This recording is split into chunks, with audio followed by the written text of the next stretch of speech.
ng 86 na taon, DZRH ang naging kaagapay ng mga Pilipino sa balita, sa serbisyo at sa bawat kwento.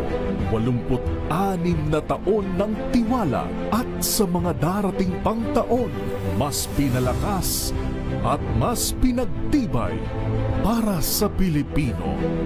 DZRH, una sa Pilipinas, una sa Pilipino. Serbisyong tapat sa'yo, DZRH.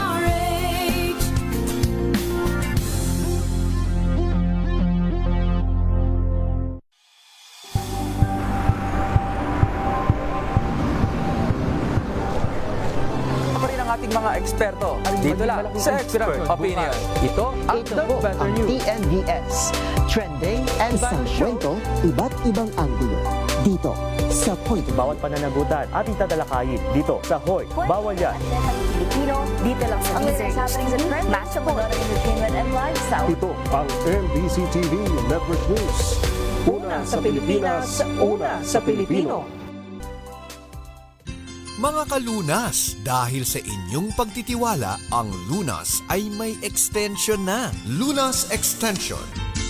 Wednesday evening, samahan niyo po muli kami for 30 minutes at pag-usapan po natin ang ating kalusugan. Makakasama po Ella ni Bensan at ngayong gabing ito, sasamahan pa rin nga po tayo ng ating pinagkakatiwalaang family at integrative medicine specialist. I-welcome po natin sa palatuntunang Lunas Extension, Dr. Irene Lim. Good evening, Doc. Kumusta po? Good evening, Eli, and also to our listeners and televiewers, Luzon, Visayas, and Mindanao. Sana ay nasa mabuting kalagayan at malusog ang pangangatawan ng lahat nang sa gayon walang liban sa plus. So ngayon, Doc, pag-usapan natin masakit na likod. Baka pneumonia na yan. Posible nga po ba, Doc, na may kaugnayan sa pneumonia ang pananakit ng likod? Actually, yes, no? Ang taong laging masakit ang likod kahit walang trauma or anything, hindi ho dapat ipagbaliwala. Lalo na kung nagpamasahe na kayo, no? Babalik din ho after 1 or 2 days. So, andiyan naman. At kung yan ay matagal na, try to rule out pneumonia. And lalo na kung may kasamang medyo hirap kayong huminga, may kasamang ubo o plema, lagnat, madali kayong hingalin, panghihina, yung para ho ba kayong nauupos. And pananakit kapag humihinga ng malalim, pagbaba ng oxygen, ako very significant po yan. Hindi ho biro ang bumababa ang oxygen. Talaga hong 100% pneumonia po yan. And red flag po yan. Kailangan yung pumunta ng ospital agad. And paulit-ulit na trangkaso, pananakit sa bandang tagiliran, no, ng inyong likod, upper, middle, and lower. At minsan, ang akala ho ng tao ay simpleng lamig. Kaya pinamamasahe nga ho nila or muscle pain, or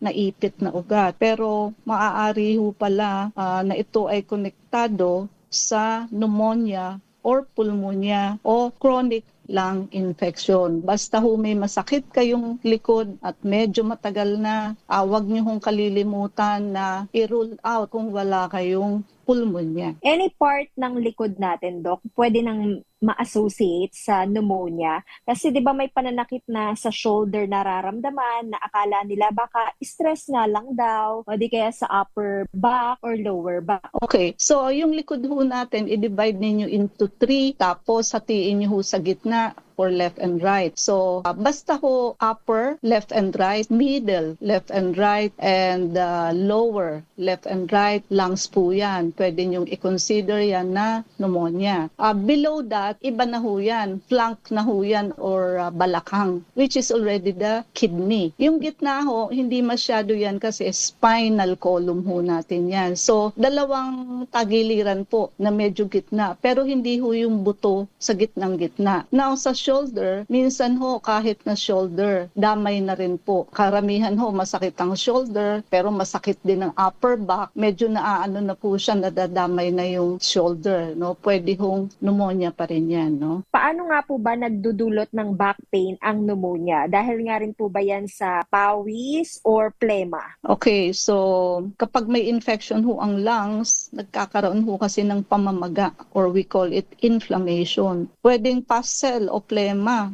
So, pwede rin hong pagbabara ng mucus at poor oxygen exchange. Ang lungs ho natin ay malapit sa ribs. So, may pleura din ho yan, lining na nakabalot sa baga. At meron din tayong upper back muscle and thoracic spine. Lahat hong yan ay affected basta ho may inflammation, mucus, yung area yan. And tandaan nyo po, wala hong inflammation pag walang infection. And walang infection kung wala hong mikrobyo. Okay. At ano naman po, Doc, yung mga senyales na ang back pain ay maaari nga pong galing sa pneumonia? Okay. So, magandang tanong po para may hint man lang tayo na baka pneumonia na nga, no? Kapag masakit, kapag umuubo o humihinga ng malalim, ayaan po, no? Masakit yung likod. Likod, oo, sorry. Likod po, pag kayo'y umuubo at humihinga ng malalim. And may phlegm ho, kahit kaunti. Kadalasan ang complaint ng pasyente tuwing umaga, meron silang nakukuhang phlegm. And feeling nauupos na kandila. So bigla-bigla na lang daw ho, para silang nauupos na kandila. So laging pagod and napapagod ho kasi yung muscles kulang sa supply ng oxygen. And dahilan na rin ho ito sa mahinang daloy ng circulation. And masakit ang likod, lalo na pag nakahiga. Kasi naiipon yung phlegm at pressure sa baga. At lalo na ho, kung may kasamang lagnat o pagpapawis sa gabi. Yung bang kahit naka-air condition ka, paggising nyo ho ng umaga, basang-basa kayo ng pawis. Malamig naman ho yung temperature. Yan, common complaint ho yan ng pasyente, no? So, papaano naman po nagkakaroon ng madalas na pneumonia, lalo na yung mga elderly at diabetic? Sa elderly, Doc, masasabi ba natin na yung laging nakahiga dahil nga po mahina na yung kanilang pangangatawan at madalas nga pong wala na rin masyadong nag-a-assist sa kanila? Yes, oo. So, ang kadalasan ho talagang dinadapuan lagi ng pneumonia is elderly, yung may mga edad na at diabetic patients. So, bakit naman special mention ang diabetic patient? It is because, di ho bang diabetes, yung sugar ho nasa dugo, wala ho sa cells. So, yung sugar sa dugo, yan ho ay pagkain ng bacteria, virus, fungus, and other microorganism. Napakadali ho nilang lumipat sa pasyente kasi may food sila.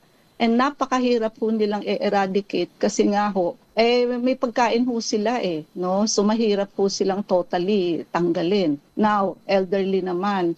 Bakit ho elderly? Number 1 killer ho sa mga may edad na ang pneumonia. Tandaan niyo po yan. Bago kayo mag-consider ng kahit na anong sakit, pneumonia ho muna. And I would like you to take note, ito kung sasabihin ko. Kung kayo ay may mga lolo, lola na bedridden na ho. So, ako nakakarinig ng tanggap na namin kasi may edad na. Baka sa katandaan na yan. Okay. Tandaan niyo po, walang namamatay ng walang sakit. So, pag namatay ho ang isang matandang bedridden, may sakit po yan. Wala hong namamatay sa katandaan. So, meaning, yung nakaratay niyo hong lolo or lola, kung yan po ay pinatingin ninyo sa doktor at pina-auscultate niyo po ang likod niyan by a stethoscope, there you will find out na ang pasyente ho ay maraming crackles at plema sa likod. Therefore, may pneumonia ho yan. Hindi nyo lang pina-check up. And ayun ho, kung yan ay na-check up at nalapatan po ng gamot, mabubuhay pa ho yan at tatayo pa ho yan from being bedridden. So, stop nyo ho yung mentality na tanggap na namin matanda na si lolo at si lola. So, Baka Kasi- dahilan na yan sa katandaan. Okay. Kasi may mga iba namang matanda na, 'di ba, Doc, may edad na pero healthy pa rin, 'di ba? Nakakagala, Yes. nakakapag out of town and out of the country pa eh. Kaya nga hindi ba? So, hindi ho igugupo ang lolo at lola na maging bedridden kung wala ho yung sakit. And pinaka-common hong infection na maggugupo ng kanilang lakas is pneumonia. Tandaan nyo po yan. Yung mga hindi pa ho familiar sa pneumonia, hindi pa kayo nakakita ng mga pasyenteng namatay sa pneumonia, tandaan nyo po yan. Pag gustong maghihiga ng matatanda, iba po yan. Nanghihina yan and they feel bad. Okay, pag-usapan natin, Doc, kung makakatulong nga ba ang antibiotic and ibang supportive therapies sa back pain na sanhi nga po ng pneumonia o may kaugnayan sa pneumonia. Yan po ang ating babalikan. Meanwhile, Doc, may promo pa nga rin daw po ba tayo? Okay, so yes po, open pa po ang ating mga promo, yung ating buy 2 plus 1. Malilibre ho ninyo ang vector scan, yung detox and blood cleansing para hong yun lang ang binayaran ninyo. And basic ho yan sa ating katawan, no? Para ho magkaroon ng health prevention and address the root cause of diseases.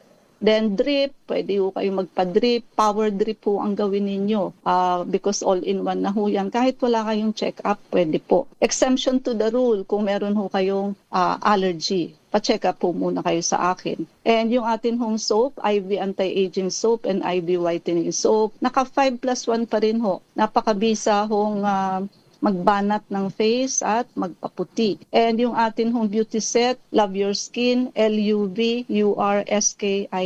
So, ayan po, no, kahit ilang application nyo pa lamang ho, makikita nyo na ho ang big difference. Mag-glow na ho kayo. Napakagaling ho magtanggal niya ng mga impurities sa mukha.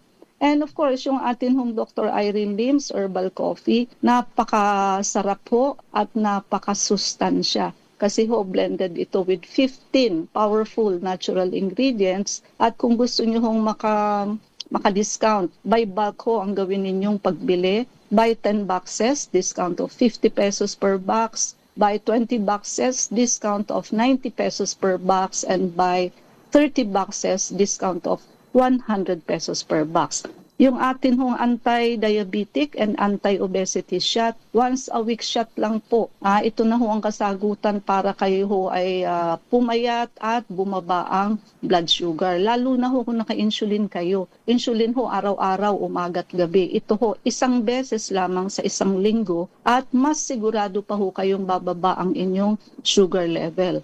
Elderly, yung mga hirap na hong lumakad, wag nyo na hong hintayin na kayo ay maging alagain at bedridden. So before it's too late, magpa-treatment na po kayo sa amin. And yung mga ayaw ho ng opera sa gallstone, kidney stone, marami na ho kaming napagaling dyan ng walang operation.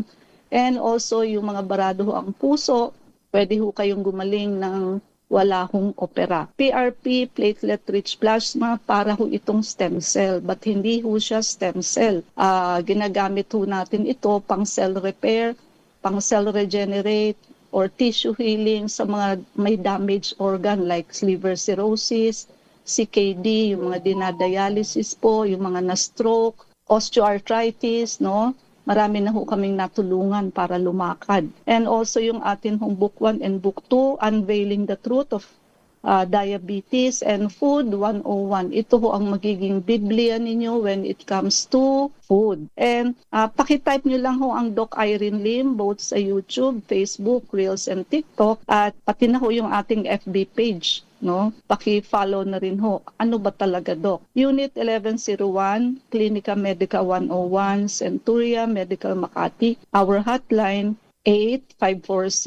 8546-9412, 0922-875-2899, 0919-995-6168. I repeat, 8546-9412, 0922-875-2899, 0919-995-6168. Usapang masakit na likod at pneumonia, babalikan po natin maya-maya pagkatapos lamang po ng ilang paalala.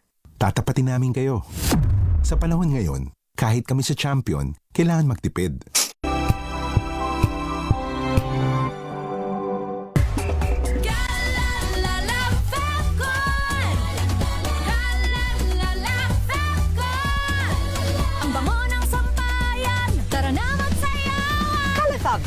Amoy nakaka-joyful.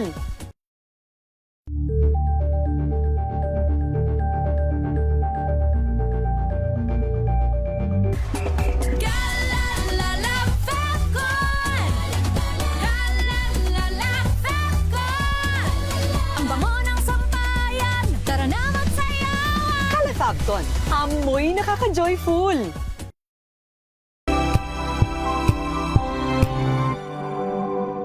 Hello, Washi! Laundry day na naman! Yay! Anong meron? Mancha ng chocolate, putik, may libag pa! Kaya natin yan!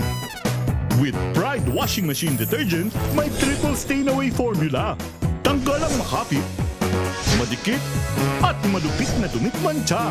Kaya easy-easy ang labada. Mula noon hanggang ngayon! All you need is pride. All you need is pride. ACS. May nagbago. May arte. May budget. Akala nyo lang yon. So solid. White rose papaya, wow, white rose. White rose papaya, wow, white rose. White rose papaya. May glow up with a white rose papaya. White Rose Papaya. May puti power times 2 kasi may papaya at niacinamide. May shea butter and tea tree oil pa. Kutis sulit ang glow May up. glow up with a white rose papaya. White Rose Papaya. Kutis sulit ang glow up. ACS.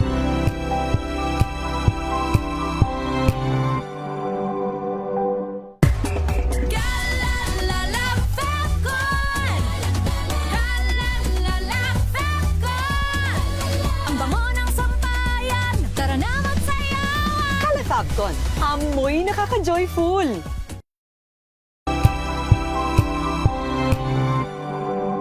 Sa loob ng 86 na taon, DZRH ang naging kaagapay ng mga Pilipino sa balita, sa serbisyo at sa bawat kwento. 86 na taon ng tiwala at sa mga darating pang taon, mas pinalakas at mas pinagtibay para sa Pilipino. DZRH. Una sa Pilipinas, una sa Pilipino. Serbisyong tapat sa'yo, DZRH. Tama pa rin po natin, Dr. Irene Lim, at pinag-uusapan nga po natin masakit na likod.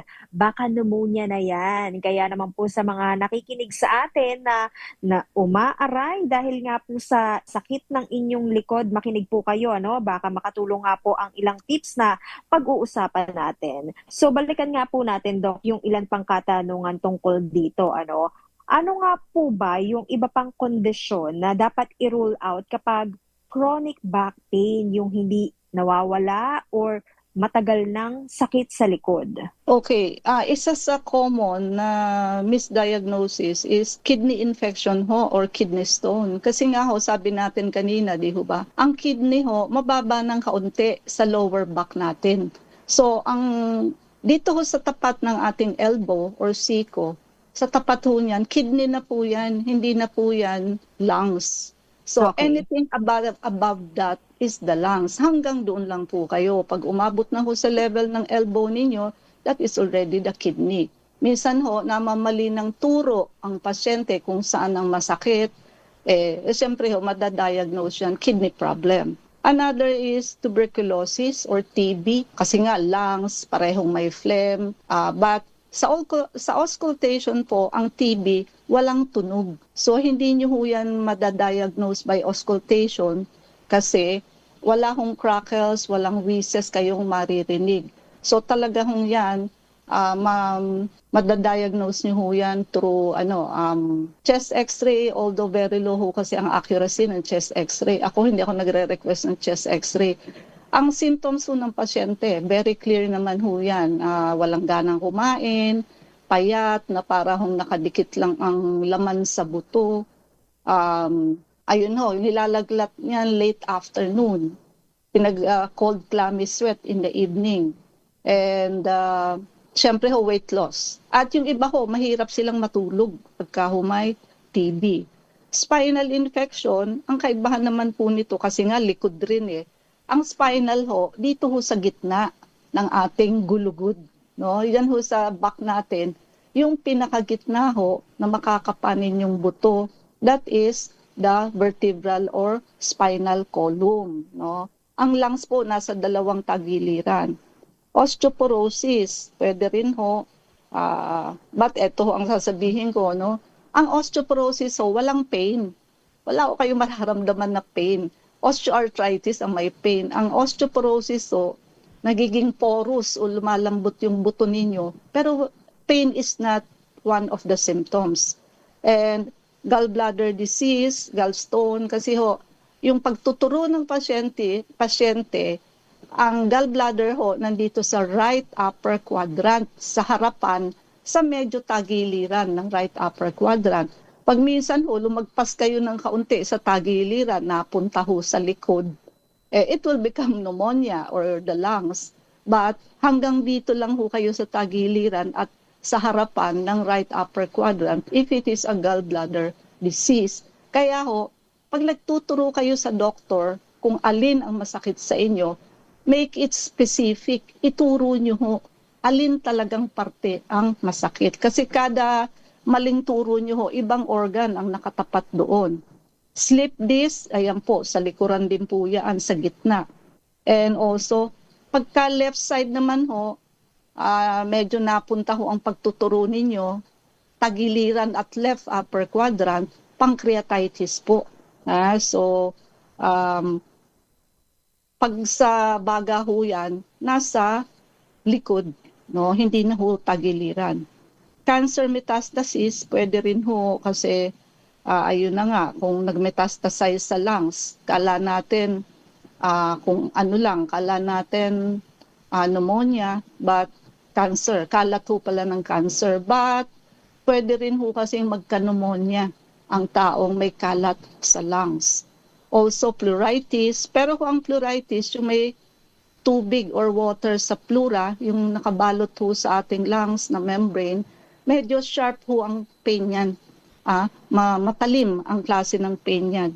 And chronic bronchitis, ayan, kasi nga ho, ang bronchus, ibaba nyo pa ho ng konti ang bronchus, bronchioles, pababa, air sacs or alveoli. Pag sinabi mong pneumonia, doon ho sa air sacs or alveoli, pinakadulo ho ng lungs. Kaya when you take antibiotic which is tablet, hindi ho gagaling ang pasyente because nandoon lang ho sa bronchus yan, hindi ho yan makakaabot ang penetration sa air sacs or alveoli. And when you say pneumonia, it is at the end of the lungs which is alveoli or air sacs. Never attempt to give an oral antibiotic kasi sayang ho yung time. Pag sinabi natin pneumonia, every hour is important kasi may namamatay dyan ng 3 araw, 1 araw, 1 linggo. So, importante po yan, no? Kung may pagkakataong hindi nga po sapat ang antibiotic, ano po yung mga supportive therapies na ginagamit natin sa clinic na makakatulong nga po sa circulation at oxygenation? Okay, so sa clinic ho, talagang ginagamitan natin ng blood cleansing, no? Kasi nga po, meron hong ginagamitan muna ng antibiotic, hindi pa ho gumagaling. So isa na ho sa ating supportive therapies, yung laser ho, no? So ang laser ho kasi 3 kulay, yung red light for circulation and chi, innate energy. Yung blue light ho, yun ang for infection. Nakakapatay ho yan ng bacteria, hindi lamang bacteria, pati virus, fungus, eggs of parasite, even amoeba or protozoans. Yung green light naman ho, ayan, nakakatulong din ng malaki dahilan sa for oxygen saturation po yan, and also to boost the immune system. Also yung ating high dose vitamin C, pagka ginamitan ho ang pasyente ng high dose, when you say high dose, it is 10,000 milligrams and up, nagkakaroon ho siya ng extra antimicrobial property. So pagka ordinaryong 500 milligrams na tabletas lang po, as antioxidant lang ho at vitamins lang ang gamit dyan. Pero pag high dose po, lahat ng klase ng mikrobyo kaya niyang patayin. So hindi lamang po bacteria, so pati virus, fungus, protozoans, and eggs of parasite. So also nagkakaroon din ho yan ng anti-cancer effect. Ultraviolet, ayan po, ito ho ang pinaka-potent sa lahat when it comes to killing microorganism. Ito ho kahit na HIV, kahit na ho hepatitis B na wala halos available treatment pa to cure, kaya ho yan ng ultraviolet, lalo na ho pag sinabayan ninyo with ozone therapy. So ganun din po ang ozone.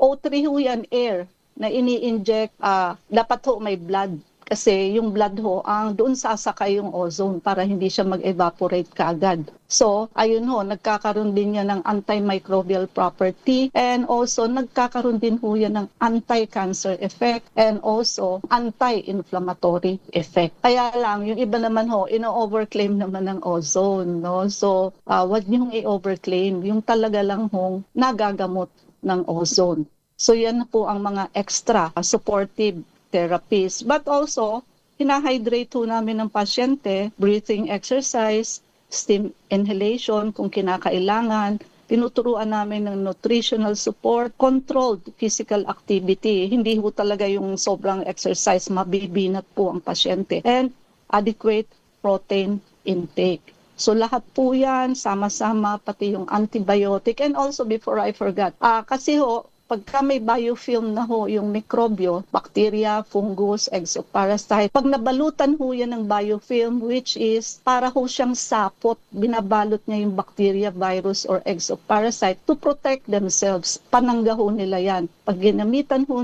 natin ito ng itong mga blood cleansing po natin, supportive therapies, ano ho yun? Masisira ho yung biofilm. And tatamaan ho natin yung mga microorganism. Okay, Doc. May question dito, kapag daw po ba sakit sa likod na may kaugnayan sa pneumonia, ano daw po ba yung level ng pain nito from 1 to 10 kadalasan? Pwede daw po bang mawala kapag hinihilot? Okay, so kadalasan nawawala. But just for a few hours lang, babalik din. And same site din uli ang sakit. No? And pagka pinamasahe mo siya or pinagalaw mo siya, parang ang naiibsan lang ho yung dito sa ibabaw. Pero yung nasa pinakaloob ho, mararamdaman ninyo andiyan pa rin. No? So, mararamdaman ninyo deep pain. Level ng sakit, case-to-case basis din ho. But siguro kadalasan between 6 to 8 ang level ng pain. Okay. So, ano naman po yung mga red flag na hindi po natin dapat i-ignore tungkol dito sa back pain? Okay. So, ayan. Pagka meron na hong hirap huminga, kailangan nyo na hong magpa-check up. And pagka ang oxygen ho, less than 95. Actually kahit 97 pa lang ho, 96 before 95. Oo nga ho, ang pasyente medyo stable pa. But there must be a reason bakit bumaba below 98. And sometimes, pneumonia na rin siya, kaya lang, konti pa lang ang sinisira niya sa ating oxygenation. Pag below 95 na ho talaga, medyo kailangan nyo na ho talaga magpatingin. Lalo na ho, kami ang tinatanggap namin sa clinic is 92 lang. Below 92, hindi na po kaya for hospitalization na po yan. It is because tuloy-tuloy na ho yan. Every 4 to 6 hours, bababaho na ho yan ng paisa-isa. So oras lang po, hindi na yan aabutin ng days. Kaya for intubation ho ang pasyente kapag kagayan. Kaya wag nyo na hong paabutin sa 90 and below. Mga 95 pa lang ho, magpa-check up na kayo. And kasi, ibig sabihin ho, sira na ang puso kapag bumababa na ang oxygen ninyo. Sa kaso ho ng pneumonia, nauunang bumibilis ang heart rate. Ayan, makikita palpitation.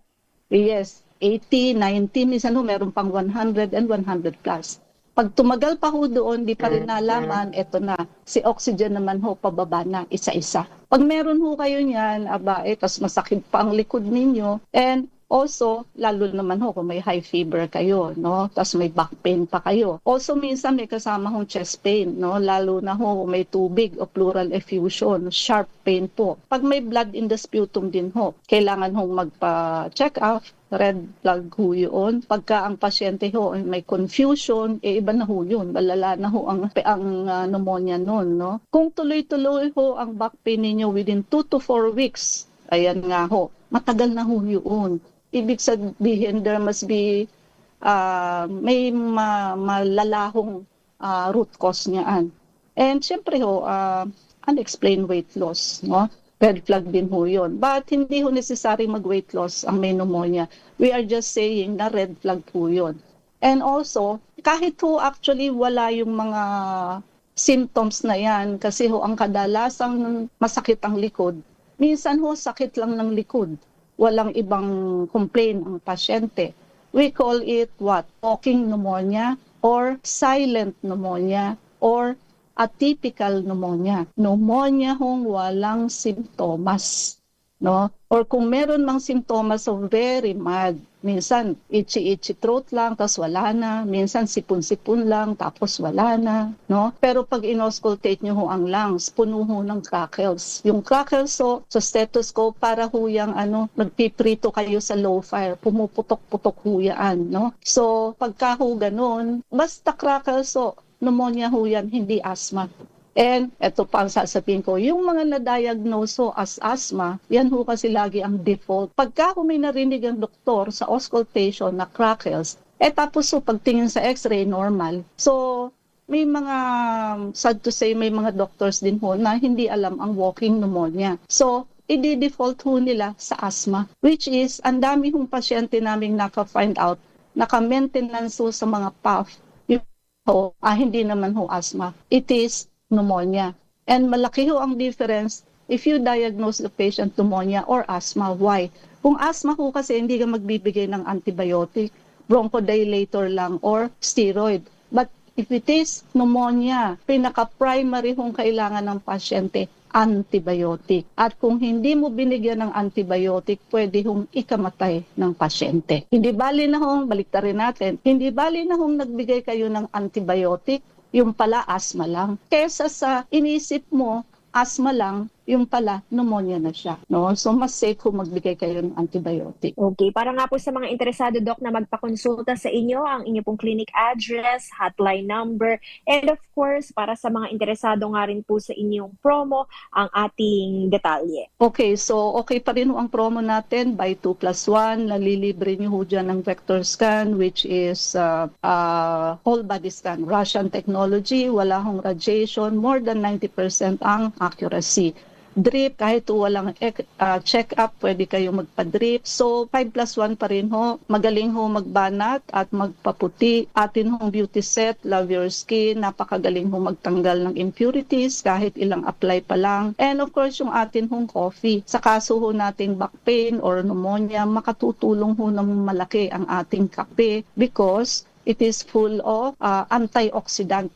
No? Kasi ho, 15 na powerful natural ingredients ang pinagsama-sama po dyan. Makatutulong ho yan sa inyong health. And also, by bulk ho ang gawin ninyong pagbili para may discount kayo. Yung anti-diabetic and anti-obesity shot, ayan, ito na ho ang kasagutan sa mga hindi maibaba ang sugar at hindi ho pumapayat. And elderly, wag nyo na hong hintayin na kayo ay maging alagain at bedridden. Habang may panahon pa ho ay magpa-treatment na kayo sa clinic. And yung mga ayaw ho ng opera sa gallstone and kidney stone, nasa atin ho ang kasagutan. At yung mga barado ho ang puso ay ayun po. No? So, pwede ho kayong gumaling nang hindi kayo inoperahan. Actually, may isa ho kaming pasyente, kagagaling lamang po. Before nagpa-treatment sa amin, 70% to 80% ho ang bara. Nagpa-angiogram ho uli before the end of 21 days, less than 50% na po ang blockage sa kanyang ugat. No? And PRP, platelet-rich plasma, so para ho siyang stem cell, nakatutulong ho ng malaki sa may mga damaged organ, tulad ho ng na-stroke, yung mga may Alzheimer's, yung may diabetes, at marami pa hong iba. Book 1 and Book 2, Unveiling the Truth of Diabetes for Book 1 and Book 2, Food 101 po. No? Magiging biblia ho ninyo when it comes to food. Pakitype nyo lang ho ang Doc Irene Lim, both sa YouTube, Facebook, Reels, and TikTok. At pakilike na rin ho pati ating FB page. Ano ba talaga, Doc? Unit 1101, Clinica Medica 101, Centuria Medical Makati. Our hotline 8546 9412 0922